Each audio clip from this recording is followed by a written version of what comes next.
ओम नमः शिवाय। जय माता दी दोस्तों, आप देख रहे हैं आपका अपना YouTube चैनल व्रत त्योहार कथाएं। मैं हूं आपके साथ रिमझिम शर्मा।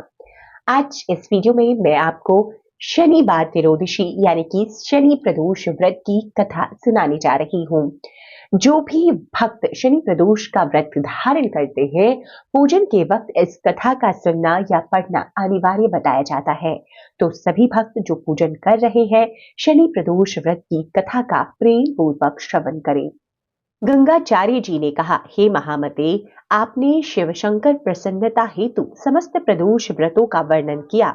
अब हम शनि प्रदोष व्रत की विधि सुनने की इच्छा रखते हैं, सो कृपा करके सुनाइए। तब श्री सूत जी बोले कि हे ऋषि, निश्चयात्मक रूप से आपका शिव पार्वती के चरणने में अत्यंत प्रेम है। मैं आपको शनि त्रयोदशी के व्रत की विधि बतलाता हूँ, सो ध्यान से सुने।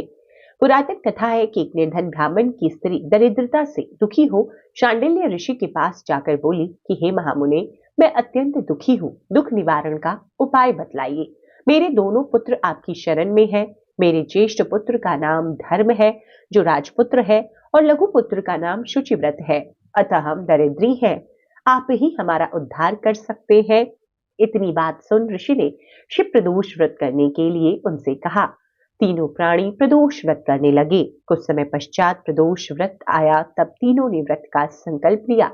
छोटा लड़का, जिसका नाम शुचिव्रत था, एक तालाब पर स्नान करने गया तो उसे मार्ग में स्वर्ण कलश धन से भरपूर मिला। उसको लेकर वह घर आया। प्रसन्न हो माता से कहा कि हे माँ, यह धन मार्ग से प्राप्त हुआ है। माता ने धन लेकर शिव महिमा का वर्णन किया। राजपुत्र को अपने पास बुलाकर बोली कि देखो पुत्र, यह धन हमें शिव जी की कृपा से प्राप्त हुआ है, अतः प्रसाद के रूप में दोनों पुत्र आधा आधा बांट लो।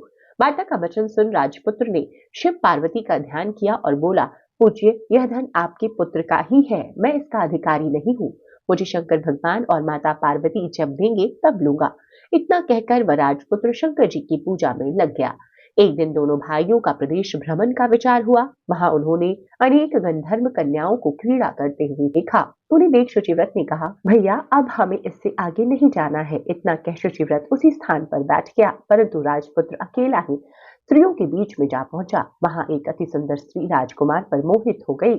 राजपुत्र के पास जाकर कहने लगी कि हे सखियों, इस वन के समीप जो दूसरा वन है, तुम वहां जाकर देखो। भांति भांति के पुष्प खिले हैं, बड़ा सुहावना समय है, उसकी शोभा देखकर आओ। मैं यहाँ बैठी हूँ, मेरे पैर में बहुत पीड़ा है। सखियों से यह सुन सब सखियां दूसरे वन में चली गईं। वह अकेली सुंदर राजकुमार को देखती रही। इधर राजकुमार भी कामुक दृष्टि से निहारने लगा तो युवती बोली कि आप कहाँ रहते हैं, वन में कैसे पधारे, किस राजा के पुत्र हैं, क्या नाम है? राजकुमार बोला कि मैं विदर्भ नरेश का पुत्र हूँ, आप अपना परिचय दें। युवती बोली कि मैं विद्रविक नामक गंधर्व की पुत्री हूँ, मेरा नाम अंशुमति है। मैंने आपकी मनःस्थिति को जान लिया है कि आप मुझ पर मोहित हैं। विधाता ने हमारा तुम्हारा संयोग मिलाया है।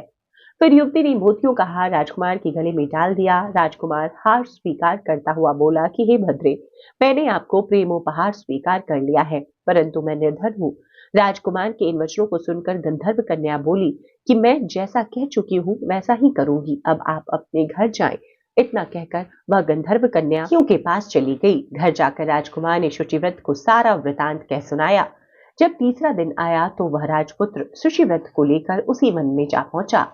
वही गंधर्वराज अपनी कन्या को लेकर आ पहुंचा।